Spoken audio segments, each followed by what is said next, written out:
Selamat datang di channel Alur Donghua. Sebelum menonton, silahkan subscribe, biar Mimin tambah semangat update-nya. Kekuatan energi yang dahsyat dikirim ke arah Yun Ce, dengan kejam menghantamnya, menyebabkan dia muntah seteguk darah segar. Punggungnya sekali lagi menabrak dinding di belakang, dan benturannya jauh lebih berat dari sebelumnya. Dragon Vault sekali lagi lolos dari tangannya juga. Namun, kali ini, Dragon Vault telah terpecah menjadi dua, yang terbang ke dua arah berbeda. Di dalam ruang yang terdistorsi, suara tangisan naga yang panjang dan menyakitkan terdengar. Sesar naga pecah menjadi dua bagian, mendarat di kiri dan kanan Yun Ce, dan tidak lagi menunjukkan tanda-tanda pergerakan. Ujung pedang yang berbentuk seperti kepala naga ganas itu perlahan kehilangan energinya. Cahaya memudar sepenuhnya dari mata naga dan berubah menjadi warna abu-abu kusam. Yun Ce berbaring di tanah, menatap kosong ke pemandangan di depannya, dan tidak sadar untuk beberapa saat. Setelah itu, dia mengulurkan tangannya, membuat gerakan untuk memanggil Sesar Naga, namun, Sesar Naga telah hancur, dan kesadaran spiritual yang masih belum matang di dalam pedang ikut bersamanya. Pedang itu tidak menunjukkan respon terhadap panggilannya. Yun Ce berdiri, mengambil dua keping Dragon Vault tanpa berkata-kata, dan kemudian merosot di sudut, diam-diam menatap pedang yang hancur itu dengan linglung. 4 tahun lalu, dia menerima kesalahan naga dari tempat uji coba Dewa Naga. Setelah itu, ia menerima kekuatan dari roh Azure Primordial Dragon yang tersisa, menjadi senjata kaisar yang mendalam. Selama ini, ia menemani Yun Ce, menghadapi rintangan yang tak terhitung jumlahnya bersamanya, dan bertarung bersamanya bahu-membahu. Dragon Vault telah menjadi serupa dengan anggota tubuh lain bagi Yun Ce, dan juga telah menjadi rekannya yang paling dapat diandalkan. Prestise mereka semakin meningkat seiring dengan setiap pencapaian yang mereka raih bersama. Tapi hari ini, benda itu rusak, dan di tangannya sendiri, patah karena kekuatannya sendiri. Kekuatanmu sekarang sudah berada di ranah yang berbeda dibandingkan sebelumnya. Bagaimanapun, itu hanyalah senjata kaisar yang mendalam. Kekuatan Anda saat ini sudah lebih dari apa yang dapat ditanggungnya. Pintu batu ini memiliki kekerasan yang tak tertandingi dan secara praktis mencerminkan kekuatan penuh dari pukulan balikmu, sehingga Dragon Vault akan hancur karena hal itu sangatlah masuk akal. Jasmine berkata dengan suara datar.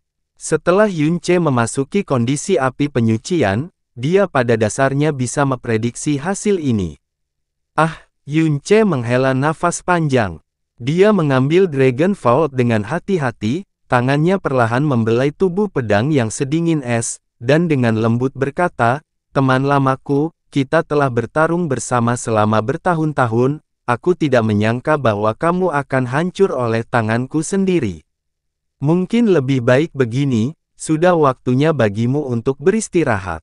Begitu aku meninggalkan tempat ini, aku akan memikirkan cara untuk memulihkanmu."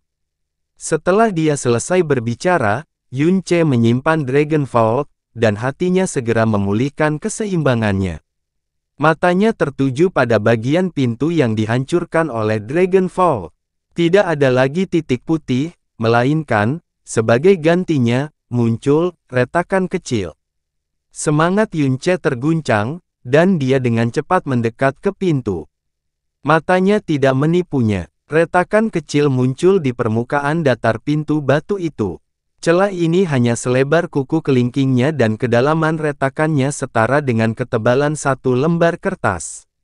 Namun, setidaknya itu bisa dianggap sebagai retakan. Tapi ini tidak membuat Yun Ce senang sedikit pun, karena celah kecil ini telah dibeli dengan harga mahal, kehancuran Dragon Vault. Tanpa Dragon Vault dan dia menggunakan tangan kosongnya, mustahil untuk menciptakan kembali cacat seperti itu. Tolong, temukan dia. Hal ini menyebabkan Yun Ce, yang sedang melamun saat menatap celah itu, dengan kasar mengangkat kepalanya dan melihat ke depan. "Apa yang telah terjadi?" tanya Melati. "Aku mendengar suara itu lagi, suara yang sama yang kudengar pada hari pertama kita memasuki primordial mendalam ark. Kata Yunce sambil berdiri. Begitu turbulensi dimensional mulai menyerang, seluruh energinya dihabiskan untuk melawannya, dia hanya mendengar suara ledakan dan robeknya ruang, dan tidak ada yang lain. Bahkan jika suara itu mencoba berbicara kepadanya selama periode itu pasti akan ditelan oleh suara yang dihasilkan oleh turbulensi dimensional. Sekarang setelah turbulensi dimensional mereda, suara aneh dan halus itu, yang lokasinya tidak dapat ditentukan, terdengar sekali lagi. Apa sebenarnya yang kamu dengar? Jasmine bertanya sambil mengerutkan alisnya. Yunce berpikir sejenak lalu berkata, suara sebelumnya hanya terdengar sebentar-sebentar, dengan jeda panjang. Sepertinya dia memintaku untuk menemukan seseorang, dan kemudian menyelamatkannya. Dia juga menyebutkan mutiara racun langit. Suara yang sama yang baru saja berbicara kepadaku, meminta tolong temukan dia, masih memintaku untuk menemukan seseorang. Suara itu menyebutkan mutiara racun langit. Mata Jasmine berkedip, dan setelah dia merenung sejenak, melanjutkan, abaikan suara itu untuk saat ini. Anda saat ini terjebak di sini dan bahkan tidak bisa menyelamatkan diri sendiri, apalagi menyelamatkan orang lain. Kamu harus mencari cara untuk meninggalkan tempat ini terlebih dahulu. Yunce menganggukkan kepalanya dan duduk bersila di lantai. Setelah memeras otak untuk waktu yang lama, dia mengambil hati naga api yang selalu enggan dia konsumsi dari mutiara racun langit. Setelah menggunakan api Phoenix untuk memasaknya, dia mulai melahapnya. Setelah setahun lebih tidak makan apapun, meski tubuhnya tidak terlalu terpengaruh, perutnya sudah lama memasuki kondisi kelaparan ekstrim. Dia belum pernah hidup tanpa makanan selama ini, bahkan menghitung kedua nyawanya. Yunce dengan cepat mengisi perutnya dan melanjutkan makannya dengan semangkuk besar darah naga. Dia mengusap perutnya dan mendesah puas. Setelah itu dia bertanya, Jasmine, sudah berapa lama aku berada di sini? 18 bulan. 18 bulan, tak disangka begitu banyak waktu telah berlalu. Wajah Yunce dipenuhi dengan kebingungan, dan dia buru-buru menoleh ke arah Jasmine. Jika aku sudah berada di sini selama ini, maka segel yang kamu tempatkan pada dirimu seharusnya sudah dilepaskan kan? Jasmine memandangnya dengan dingin, dan berkata dengan suara dingin, kenapa? Apakah kamu ingin meminjam kekuatanku untuk meninggalkan tempat ini? Jika kekuatanmu sudah pulih, tentu saja itu adalah metode terbaik. Kata Yunce, wajahnya dipenuhi harapan saat dia melanjutkan, sudah lebih dari 3 tahun sejak kamu menyegel kekuatanmu. Menurut apa yang kamu katakan awalnya, mengenai jangka waktu segel ini, kekuatanmu seharusnya sudah pulih sekarang. Jika kamu ingin mengandalkan kekuatanku untuk meninggalkan tempat ini, kamu harus menyerah pada pemikiran itu. Jasmine memalingkan wajahnya dan dengan tergesa-gesa berkata, ketika kekuatanku pulih, aku secara alami akan memberitahumu. Jadi itu artinya kekuatanmu masih belum pulih. Keputusasaan dan kekecewaan melintas di wajah Yunce, tapi perasaan ini dengan cepat mereda. Dia memandang Jasmine dan tiba-tiba tertawa. Dia berjalan ke arahnya dan berdiri di depannya, dan dengan ringan memeluknya saat dia melihat dengan terkejut. Itu benar-benar di luar dugaan Jasmine bahwa dia akan tiba-tiba melakukan tindakan seperti itu, dan dia secara tidak sadar berjuang melawannya, tapi bagaimana tubuhnya yang tidak berdaya bisa berjuang untuk melepaskan diri dari pelukan Yunce. Dia berteriak dengan marah dan sedikit kebingungan, kamu, menurutmu apa yang sedang kamu lakukan? Tentu saja aku memelukmu, kata Yunce sambil tersenyum. Setelah saya mengirim Suir pergi, saya berpikir bahwa saya pasti akan mati. Siapa sangka tanpa disangka-sangka aku berhasil bertahan lagi, perasaan tidak kehilangan nyawa, tidak kehilangan harapan, dan tentu saja, tidak kehilanganmu sungguh luar biasa, sehingga tiba-tiba aku memiliki keinginan untuk memelukmu. Aku adalah tuanmu. Apa aku mengizinkanmu memelukku? Jasmine berkata dengan suara marah sambil berjuang dengan lemah. Yunce berkata dengan polos, tapi apa yang salah dengan pelukan? Saat itu, aku bahkan menciummu, dan kamu tidak marah padaku seperti sekarang. Ciuman yang dia maksudkan terjadi ketika mereka bertemu dengan naga api, dan Jasmine telah menggunakan seluruh kekuatannya untuk menghilangkannya, memperparah racun di tubuhnya dan hampir menyebabkan jiwanya menghilang dari keberadaan. Untuk menyelamatkannya, Yunce telah memberinya sejumlah besar darah dari mulut ke mulut. Tentu saja Jasmine pasti tidak akan melupakan apa yang telah terjadi. Ketika Yunce menyebutkannya, tubuhnya menegang, dan rasa malunya berubah menjadi kemarahan. Kemarahan dan niat membunuhnya tiba-tiba meledak. Dia berhenti meronta, dan malah berkata dengan suara yang sangat dingin, "Lepaskan."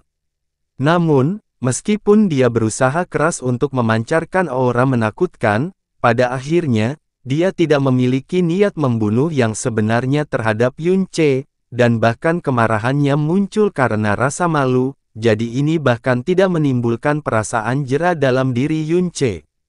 Sudut mulut Yunce bergerak dan dia mengucapkan baik dengan lembut sambil mengendurkan cengkeramannya di sekitar Jasmine. Jasmine mundur dengan cepat, menatap Yunce dengan wajah penuh amarah, dan berkata, "Jika kamu berani menyentuhku tanpa izin lagi, jangan berpikir aku tidak akan berani melumpuhkan tanganmu setelah aku pulih sepenuhnya."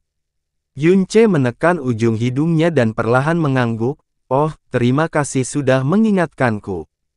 Setelah kekuatanmu pulih, aku tidak akan bisa memelukmu lagi, jadi, bukankah aku harus lebih sering memelukmu sekarang selagi aku masih punya kesempatan?"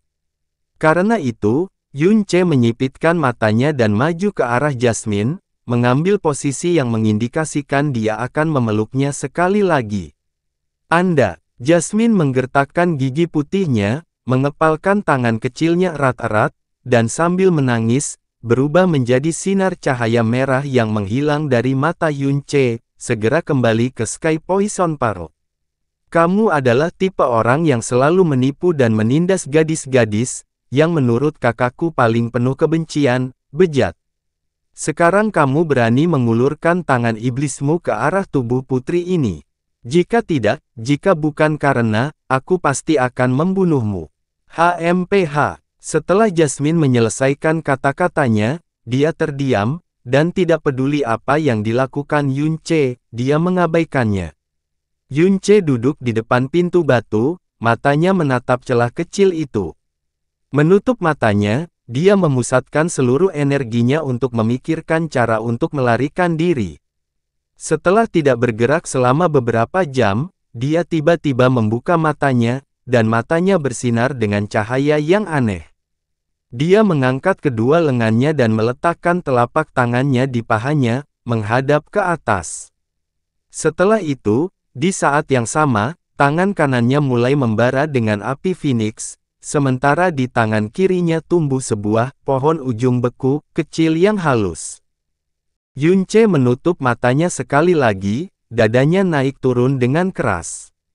Ini diikuti dengan pernapasan yang lambat dan stabil. Suasana menjadi jauh lebih berat dari biasanya. Dalam keheningan yang pekat ini, panas dari api Phoenix dan energi dingin dari pohon ujung beku mulai berdenyut dengan kacau. Energi panas dan dingin pada awalnya saling mengimbangi, dan ini juga sesuai dengan salah satu hukum alam paling dasar di dunia. Namun seiring berjalannya waktu, dua energi yang saling bertentangan yang seharusnya saling mengimbangi mulai terpisah dan terisolasi. 2 jam kemudian, ruang kecil itu secara bertahap terbagi menjadi dua alam berbeda, separuhnya sepanas lahar, separuhnya lagi sedingin es jurang. Dua alam yang seharusnya saling mengimbangi, entah bagaimana berhasil hidup berdampingan di ruang yang benar-benar terbuka tanpa mengganggu satu sama lain sedikit pun. Saat ini, Yunce akhirnya mulai bergerak. Perlahan-lahan, dia mulai menyatukan tangan kanannya, yang terbakar dengan api Phoenix, dan tangan kirinya, yang mempertahankan energi Frozen End. Hal ini dilakukan dengan sangat hati-hati dan dari ekspresinya.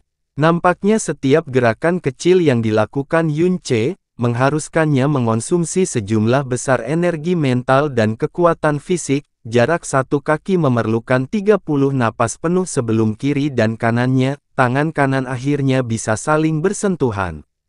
Pada saat api Phoenix dan ujung beku bersentuhan, tidak ada ujung beku yang mencair atau penindasan api Phoenix. Sebaliknya api Phoenix merah dan Frozen End berwarna biru kristal mulai menyatu, Frozen End terbenam dalam api Phoenix dan sebaliknya.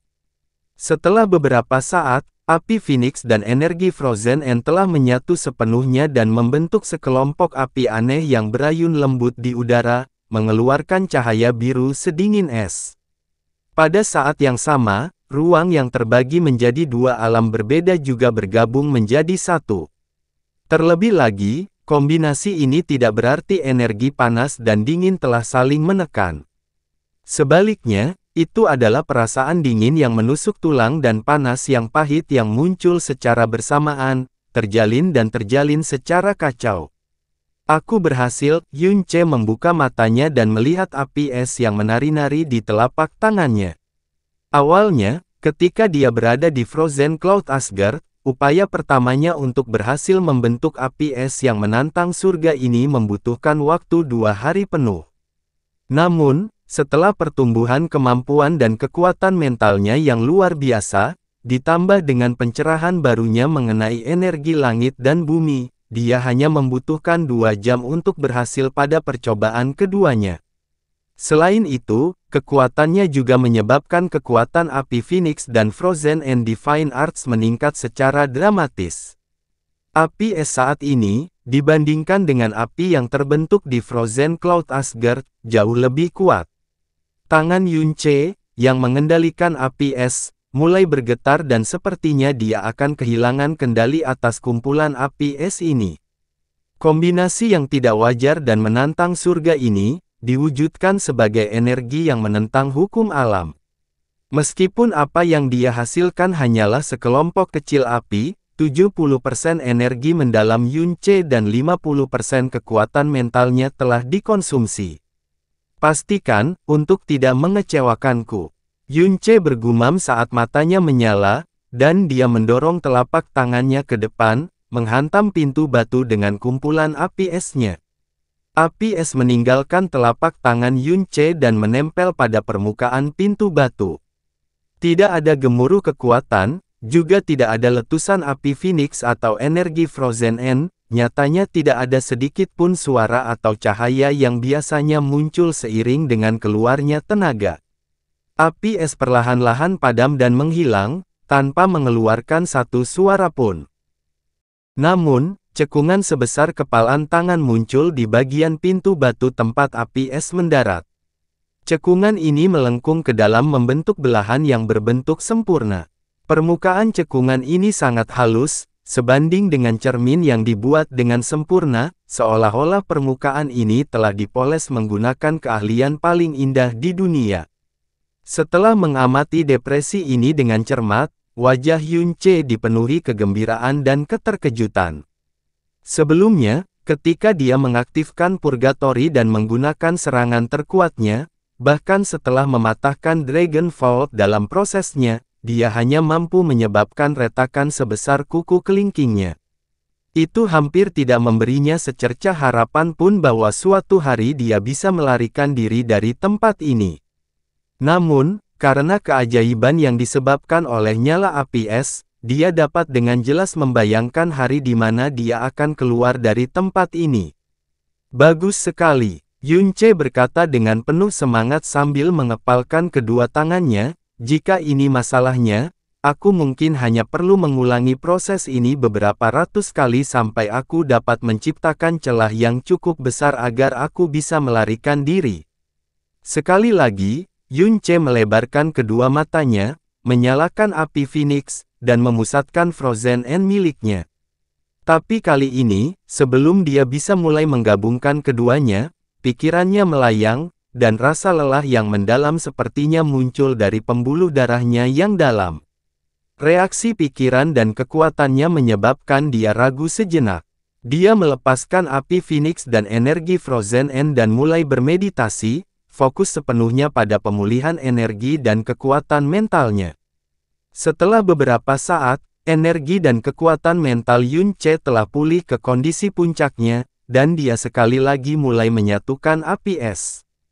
Kali ini, fusi memakan waktu lebih sedikit dibandingkan sebelumnya. Sekali lagi, dia menghantamkan api es ke pintu batu di tempat yang sama persis dengan yang dia serang sebelumnya. Setelah api es sekali lagi melakukan pekerjaannya yang senyap dan mematikan, lebar dan kedalaman cekungan seukuran kepalan tangan itu meningkat secara nyata, namun permukaannya masih sehalus cermin, tanpa sedikit pun kekasaran. Satu-satunya tujuan Yun Ce saat ini adalah melarikan diri dari tempat dia terjebak selama 18 bulan terakhir. Jadi sisa waktunya dihabiskan untuk dua kegiatan, yang pertama adalah perpaduan api es, yang kedua adalah pemulihan energi dan kekuatan mentalnya yang dalam. Setiap hari dihabiskan untuk mengulangi proses ini berulang kali, tanpa disadari, waktu yang dibutuhkannya untuk memadukan api es menjadi semakin cepat. Awalnya, dia hanya bisa memadukannya 2 kali sehari. Namun, ini meningkat menjadi 3 kali sehari, lalu 4 kali sehari, setelah 5 bulan berlalu, ketika Yun Ce berada dalam kondisi puncak, dia bahkan dapat secara paksa memadukan api es hingga 5 kali sehari. Dibandingkan dengan awalnya, waktu yang dibutuhkan untuk memadukan api es dan energi dalam serta mental yang dikonsumsinya semuanya telah berkurang beberapa kali lipat. Terlebih lagi, setelah menjalani proses ini, kekuatan batin dan mentalnya telah sangat berkurang. Benua langit yang mendalam, negara angin biru. Saat ini, 2 tahun telah berlalu sejak berita kematian Yun Ce di Primordial Mendalam Ark. Sementara Yun Ce sedang menjalani perjuangan hidup dan mati di Primordial Mendalam Ark, Blue Wind Nation telah lama terjerumus ke dalam kekacauan dan menjadi negara yang kacau balau, tanah yang dilanda perang. Ibu kota Blue Wind Nation, Blue Wind Imperial. Yang mulia, ini adalah bencana. Kota Bulan Baru telah sepenuhnya diduduki dan Gubernur Murong dan Jenderal Zhen Huai telah gugur dalam pertempuran. Beberapa murid dari Istana Mendalam Bulan Baru mencoba mengorganisir perlawanan lebih lanjut. Tapi mereka semua telah terbunuh dalam pertempuran juga. Saat ini, Kota Bulan Baru, wilayah Blue Evire, wilayah Bumi Padat, semuanya telah hilang dari kita. Kabar buruk yang ditimbulkan menyebabkan ekspresi setiap orang yang hadir berubah dengan gelisah. Kepala Istana Blue Wind, Dongfang Xiu berkata dengan suara kaget, bagaimana bisa secepat ini? Bukankah Kota Bulan Baru memiliki 400.000 pasukan yang ditempatkan di sana? Melapor kepada Kepala Istana Dongfang, kemarin unit pengepungan Kekaisaran Phoenix Ilahi diperkuat dengan penambahan 4 ahli dari Sekte Phoenix Ilahi secara tiba-tiba. Kabarnya mereka semua ahli tingkat Tyrant mendalam. Lebih dari setengah dari 400.000 pasukan kami terbunuh di bawah kekuatan api Phoenix mereka, setengah dari kota New Moon juga telah dibakar menjadi abu. Prajurit yang terluka parah itu berteriak ketika dia mulai menangis terseduh-seduh. 4 Tuan, semua yang hadir adalah salah satu eselon kekuasaan tertinggi di Blue Wind Nation, namun begitu mereka mendengar berita tersebut, keringat mengucur di sekujur tubuh mereka dan wajah mereka memucat dan hati mereka mulai melahirkan perasaan putus asa. Semua tatapan mereka mulai terkonsentrasi pada Chang Yue. Chang Yue mengenakan satu set pakaian emas, mengenakan mahkota emas ungu di kepalanya. Dia berdiri di menara gerbang kota, memandang ke arah selatan, sepertinya dia bisa melihat api pertempuran di kejauhan. Ekspresinya masih mempertahankan keagungannya, dan matanya yang indah dipenuhi dengan ketenangan, seolah hilangnya Kota Bulan Baru tidak mempengaruhinya sedikit pun. Dia bukan lagi putri Chang Yue yang lembut dan halus, yang seluruh keberadaannya berputar di sekitar Yun Ce. Dia sekarang adalah permaisuri Blue Wind Nation, memegang otoritas tertinggi di negaranya, dan bertanggung jawab memimpin rakyatnya di masa-masa gelap dan sulit ini. Dia berbalik, saat matanya yang seperti Phoenix mengamati orang-orang di sekitarnya, dan berbicara dengan suara setenang air, "Semuanya, karena bulan baru telah hilang, apakah ada yang ingin mengatakan sesuatu?" Semua pejabat yang berkumpul saling memandang, tetapi tidak ada yang berdiri untuk berbicara. Kekaisaran Phoenix suci terlalu kuat. Dibandingkan dengan Blue Wind Nation, disparitas kekuatan kedua negara ini bisa dikatakan sangat mirip dengan langit dan bumi. Terlibat dalam perang dengan Kekaisaran Phoenix suci tidak bisa disebut sebagai pertempuran, melainkan pembantaian dan penindasan sepihak.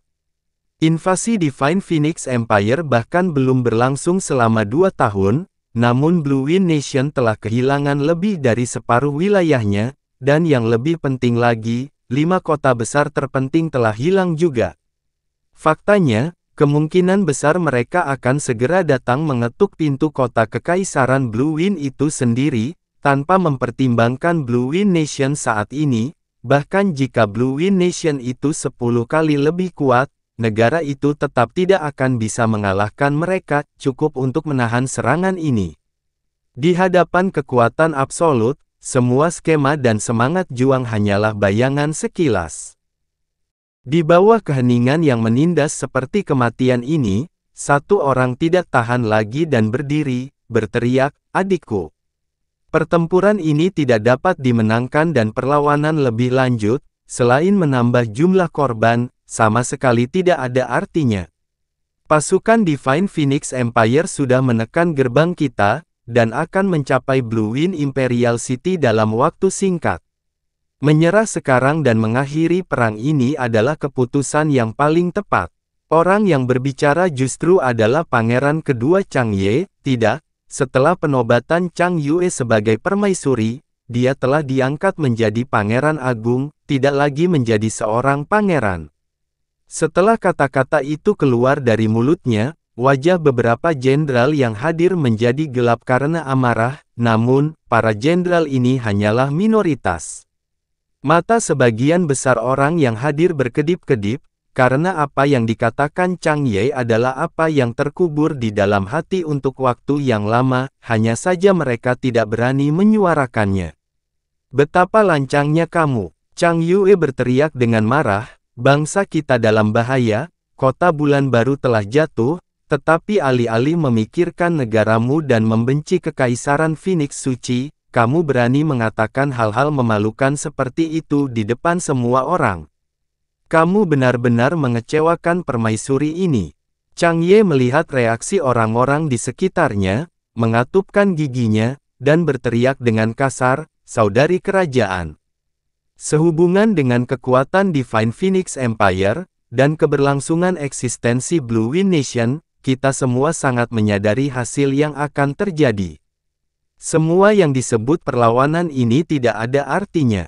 Jika kita menyerah dan mengambil inisiatif menyambut tentara Phoenix Ilahi, perang akan segera berakhir.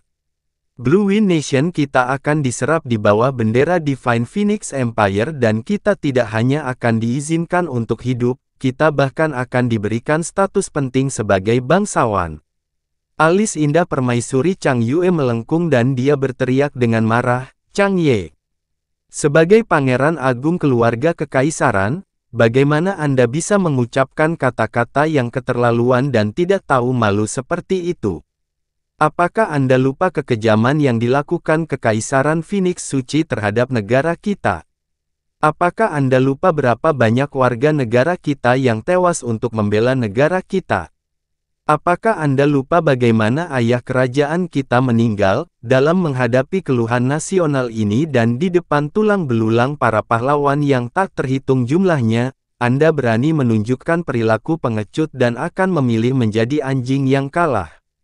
Dada Chang Yue naik turun dengan keras, kekecewaan dan kemarahannya yang luar biasa jelas terlihat oleh semua orang, "Karena ini adalah pelanggaran pertamamu, permaisuri ini, untuk saat ini, akan melupakan apa yang baru saja kamu katakan. Namun, jika kamu berani mengatakan sesuatu yang menodai martabat keluarga kekaisaran kita lagi, permaisuri ini pasti tidak akan membiarkanmu."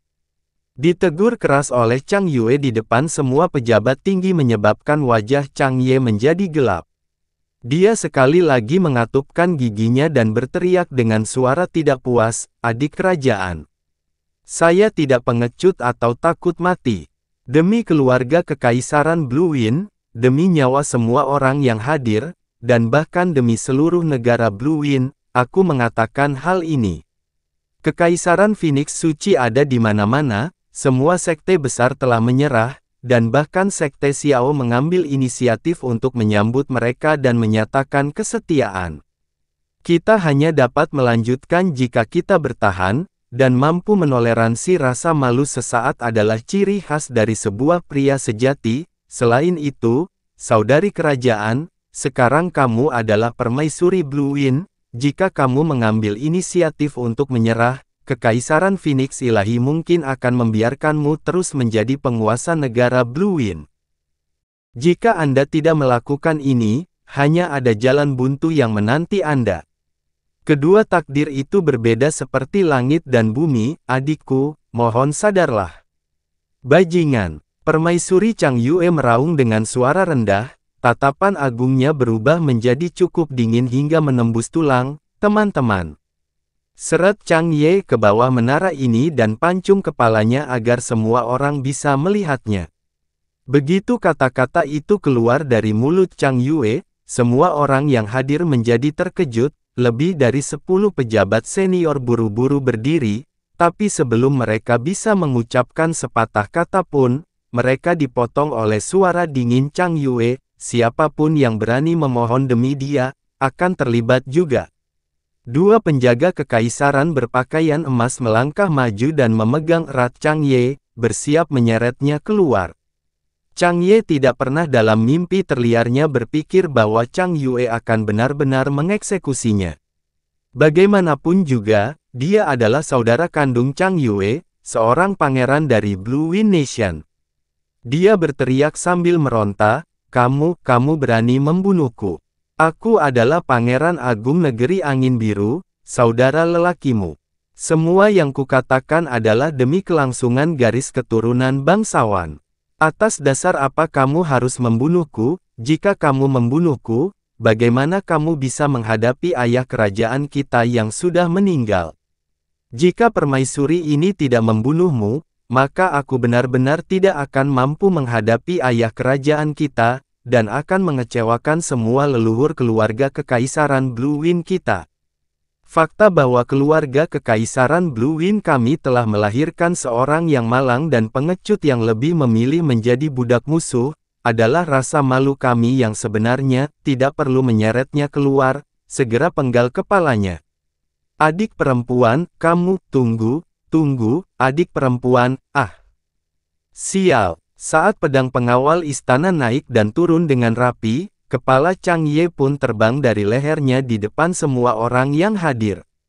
Darah mengalir kemana-mana saat kepalanya mendarat di tanah dan berguling jauh, meninggalkan jejak darah merah yang mengalir di belakangnya.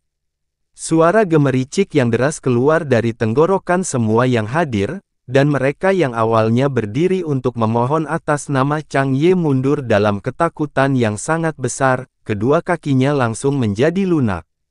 Setelah Chang Yue naik tahta, istana mendalam Blue Wind yang berada di bawah komando Dong Fangxiu menjadi setia sepenuhnya padanya. Mengontrol kekuatan istana mendalam Blue Wind dan memiliki status permaisuri setara dengan memiliki kendali terbesar atas siapa yang hidup atau mati. Meskipun Chang Ye adalah pangeran agung, jika dia ingin membunuhnya, tidak ada yang berani menghentikannya atau mengungkapkan ketidakpuasannya. Blue Wind bisa benar-benar runtuh, tapi ia tidak boleh dibiarkan menyerah dan menjalani kehidupan yang tercela. Blue Wind mungkin padam, permaisuri ini mungkin mati, tapi selama permaisuri ini menarik nafas, aku akan melawan Divine Phoenix Empire sampai mati. Sekarang, siapa lagi di antara kalian yang ingin menyerah? Tatapan permaisuri Chang Yue menyapu semua orang yang hadir, suaranya membawa ancaman berat dan sedikit niat membunuh. Saat suaranya jatuh, lebih dari 100 pejabat senior di tempat tersebut segera berlutut, dan tidak ada satu suara pun yang terdengar setelahnya.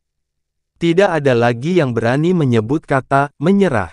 Dongfang Xiu berdiri di garis depan dan dia diam-diam memperhatikan permaisuri Chang Yue, hatinya menghela nafas panjang.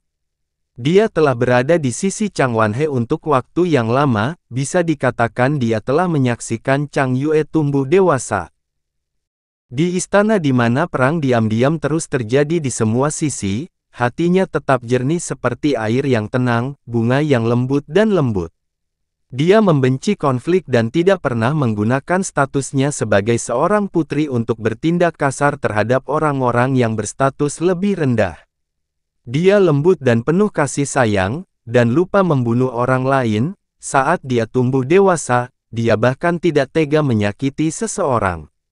Setelah dia dan Yun Che menikah, dia semakin tidak peduli lagi dengan urusan keluarga kekaisaran, dan bahkan melupakan statusnya sebagai seorang putri, karena dia menyerahkan seluruh hatinya kepada Yun Che. Setelah Yun Che berangkat ke Frozen Cloud Asgard, dia menghabiskan hari-harinya menatap jendela dengan sedih, dan tidak ragu untuk meminta instruksi kepada pelayan istana, untuk mengetahui hal-hal yang seharusnya diketahui seorang istri. Semua pikirannya terfokus untuk menjadi selera Yun Che yang paling indah dan sempurna. Tapi Chang Yue yang sekarang telah menjadi orang yang benar-benar berbeda, membunuh dengan tegas, lebih tinggi dari yang lain dan kadang-kadang bahkan menjadi kejam dan tanpa ampun, dingin dan tidak berperasaan. Kelembutan dan keanggunan sebelumnya telah hilang sama sekali.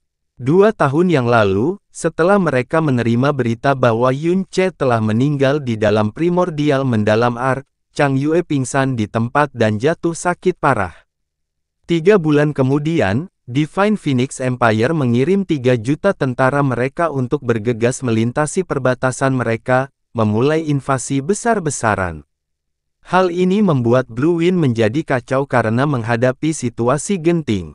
3 bulan kemudian, Chang Wanhe dibunuh, dan bahkan diranjang kematiannya, dia tidak dapat menemukan seseorang untuk menggantikan tahta.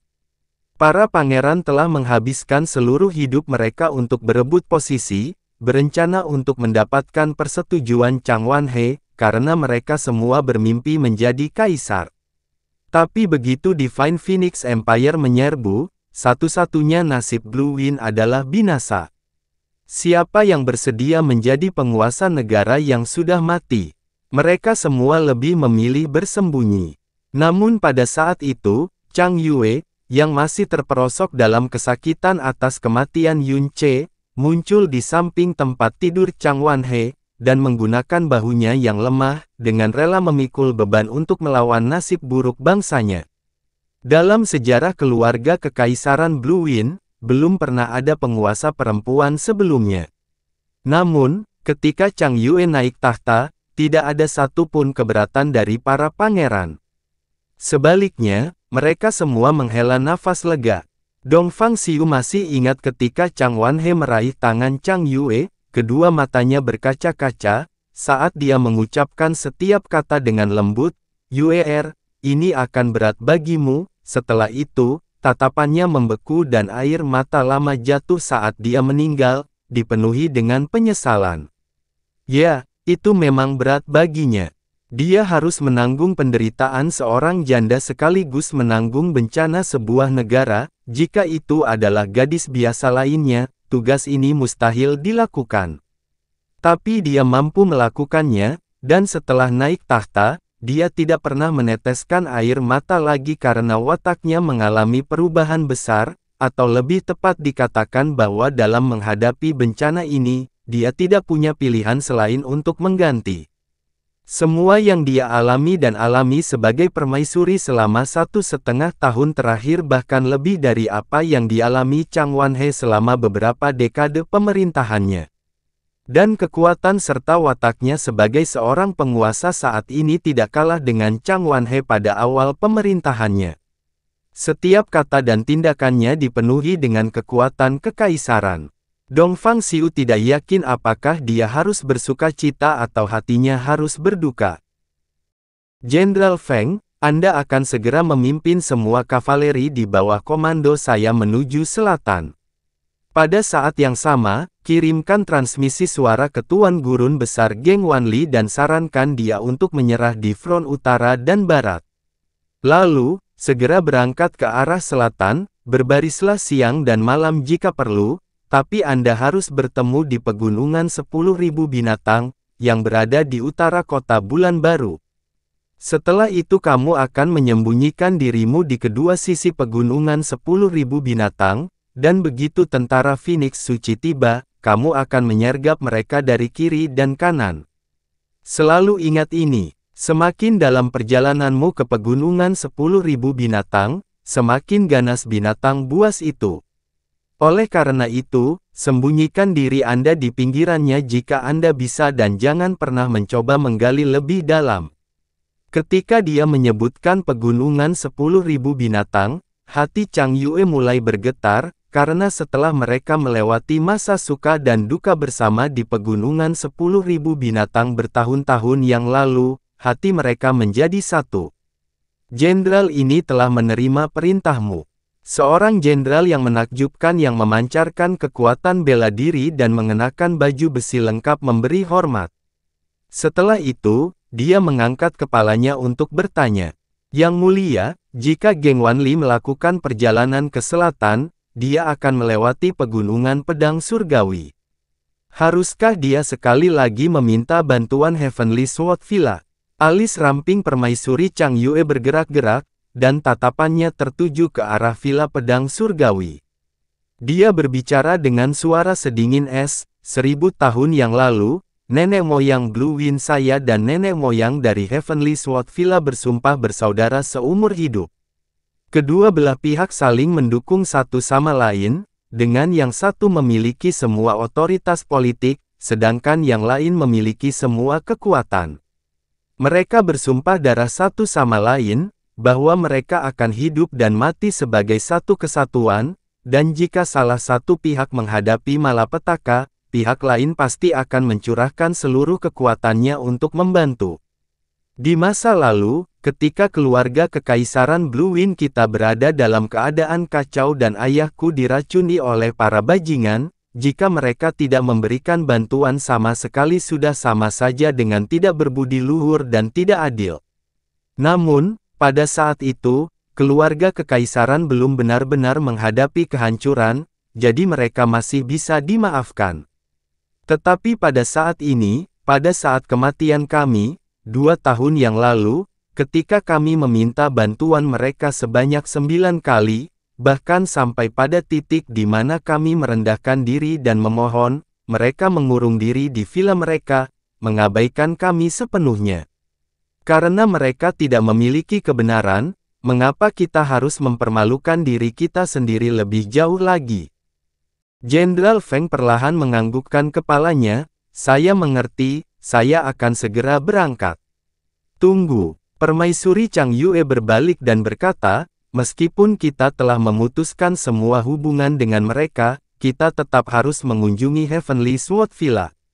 Saat suara Permaisuri Chang Yue turun, tangannya membuka selembar sutra emas kusam. Dia mengumpulkan energi yang sangat besar di jarinya dan menulis kata-kata berikut dengan cepat. Ketidaksetiaanmu telah membuatku jijik, ketidakpedulianmu telah membangkitkan kebencianku, Permaisuri ini akan selalu mengingat ini. Jika angin biru melihat fajar dan angin sepoi-sepoi bertiup menuju pedang surgawi, tidak akan ada rekonsiliasi, karena hanya kebencian dan permusuhan yang tersisa, selamanya. Permaisuri Chang Yue tidak menyembunyikan apapun saat dia menulis, dan orang-orang yang dekat dengannya dapat mengetahui semua yang ditulis. Setelah selesai menulis, dia melipat sutra itu dan menyerahkannya kepada Jenderal Feng. Kirim orang ke Heavenly Sword Villa. Anda tidak perlu melihat siapapun, lempar saja benda ini ke kaki Pegunungan Pedang Surgawi. Tidak peduli apakah Blue Wind hidup atau mati, apa yang aku katakan hari ini tidak akan pernah ditarik kembali.